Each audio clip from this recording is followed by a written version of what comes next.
আমাদের রাজ্যে বন দপ্তরে নতুন নিয়োগের বিজ্ঞপ্তি শিগগিরই আসছে, একটা গুরুত্বপূর্ণ আপডেট। তো এখানে আপনাদের ফরেস্ট গার্ড, বনসহায়ক, অ্যাকচুয়ালি বন দপ্তরে যে কোনো কাজ আশা করে আপনারা জানেন। মুখ্যমন্ত্রীর যে ঘোষণা অনুযায়ী রিক্রুটমেন্ট নোটিফিকেশন দ্রুত আসছে, একটা গুরুত্বপূর্ণ আপডেট। এবারে যে কোন ডিভিশনে কত শূন্যপদ সেটাও অনেকটা গুরুত্বপূর্ণ। এই যে ওয়েস্ট বেঙ্গল ফরেস্ট ডিপার্টমেন্ট রয়েছে, খুবই গুরুত্বপূর্ণ, ঠিক আছে। অনেকে কিন্তু অপেক্ষায় রয়েছেন রিক্রুটমেন্ট নোটিফিকেশন কবে আসবে। এবং রাজ্যের মুখ্যমন্ত্রী মাননীয় শুভেন্দু অধিকারী এ বিষয়ে বলেছেন যে শিগগিরই এসে নতুন নিয়োগের বিজ্ঞপ্তি প্রকাশিত হবে। এখানে ভ্যাকেন্সি কয়েক হাজার রয়েছে। এই যে আপনারা শিখতে পাচ্ছেন, সামনে কয়েক মাসের মধ্যে বন দপ্তরে কয়েক হাজার শূন্যপদের নিয়োগ, ঠিক আছে। তো নিয়োগ হবে পুলিশ রিক্রুটমেন্ট বোর্ডের মাধ্যমে। তো এর আগেও আমরা দেখেছি এই যে বন দপ্তরের নিয়োগ, অ্যাকচুয়ালি ফরেস্ট গার্ড, সেই নিয়োগের বিজ্ঞপ্তি কিন্তু ওয়েস্ট বেঙ্গল পুলিশের মাধ্যমেই হয়, ঠিক আছে। বনমন্ত্রীকে শূন্যপদের তালিকা তৈরির নির্দেশ, একটা গুরুত্বপূর্ণ আপডেট। মুখ্যমন্ত্রীর আশ্বাসে বন দপ্তরে নিয়োগের আশা। দীর্ঘদিন ধরে কর্মী সংকট চলছে বন দপ্তরের রূপনারায়ণ ডিভিশনে। এবার সেই পরিস্থিতি কাটতে পারে বলে আশা তৈরি হয়েছে। অরণ্য সপ্তাহের সূচনায় রাজ্যের মুখ্যমন্ত্রী শুভেন্দু অধিকারী বন দপ্তরে দ্রুত কর্মী নিয়োগের আশ্বাস দিয়েছেন। এই নিয়োগ পুলিশ রিক্রুটমেন্ট বোর্ডের মাধ্যমে হবে বলেও ইঙ্গিত দিয়েছেন তিনি। সেই ঘোষণায় নতুন করে আশার আলো দেখছেন রূপনারায়ণ ডিভিশন বেঞ্চের আধিকারিক ও কর্মচারীরা। মাধ্যমিক ও উচ্চ মাধ্যমিকের মতো পরীক্ষা তো বটেই, ভোট বা পুজো পার্বণের সময়েও বাড়তি দায়িত্ব পালন করতে হয় বন দপ্তরকে। দীর্ঘ কয়েক বছর এই দপ্তরে নিয়োগ হয়নি বললেই চলে। অনেকে অবসর নিয়েছেন, ফলে কাজের ক্ষেত্রে বাড়ছে সমস্যা। ওই ডিভিশনের এক আধিকারিক বলেন, কোন পদে কত শূন্যপদ আছে তা ঊর্ধ্বতন কর্তৃপক্ষকে জানিয়েছে।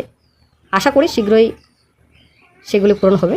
হলে হাতি সামলানো থেকে বন দপ্তরের জমি দেখা, জঙ্গল রক্ষা, গাছ পাচার আটকানো মতো গুরুত্বপূর্ণ দিকগুলি ভালোভাবে দেখা যাবে।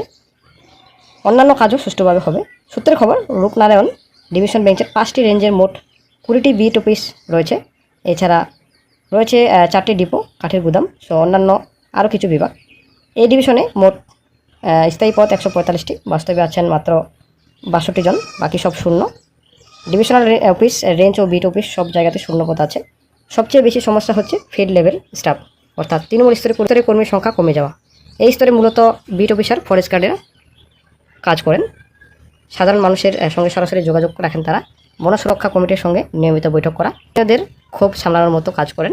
ওই ডিভিশনের এক আধিকারিক মানছেন, তৃণমূল স্তরে মানুষের সঙ্গে যোগাযোগের অন্যতম মাধ্যম হলেন বিট অফিসার, ফরেস্ট গার্ড। তাদের সংখ্যা খুব কমে যাওয়ায় শূন্যতা তৈরি হচ্ছে, হাতে সামলাতে খুব সমস্যা হচ্ছে। তো এখানে বনে কর্মীর সংকট, এখানে বিভাগের ডিটেলস রয়েছে, শূন্যপদের ডিটেলস রয়েছে। ডেপুটি রেঞ্জার এখানে পদ 29 আছেন 8, 21 শূন্যপদ রয়েছে। হেড ফরেস্ট গার্ডে আপনাদের 5 শূন্যপদ, 5ই রয়েছে আপনাদের। ফরেস্ট গার্ডে আপনাদের 53, 35 শূন্যপদ রয়েছে, 17 বর্তমানে আছেন, ঠিক আছে। তো আপনারা দেখতে পাচ্ছেন এখানে কিন্তু হেড ফরেস্ট গার্ডে একটাও কিন্তু কর্মী নেই, ঠিক আছে। তো ফরেস্ট গার্ড এবং head forest guard, deputy ranger কিন্তু কম রয়েছে। তো অনেক ভ্যাকেন্সি খালি রয়েছে। এটা তো রূপনারায়ণ ডিভিশনে।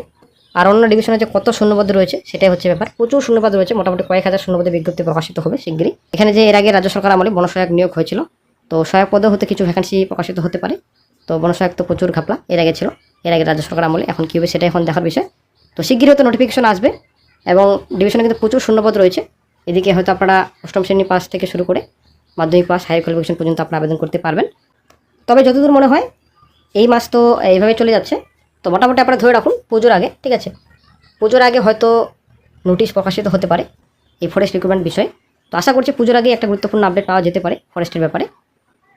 আর এদিকে ওবিসি ম্যাটার তো ক্লোজ বলা চলে, ঠিক আছে। ওবিসি সমস্যা প্রায় মিটে গেছে বলা চলে। আর রিক্রুটমেন্টে কোনো রকম বাধা থাকছে না। সেই মতো ফরেস্ট রিক্রুটমেন্ট নোটিফিকেশন শিগগিরই আসবে আমরা আশা করছি।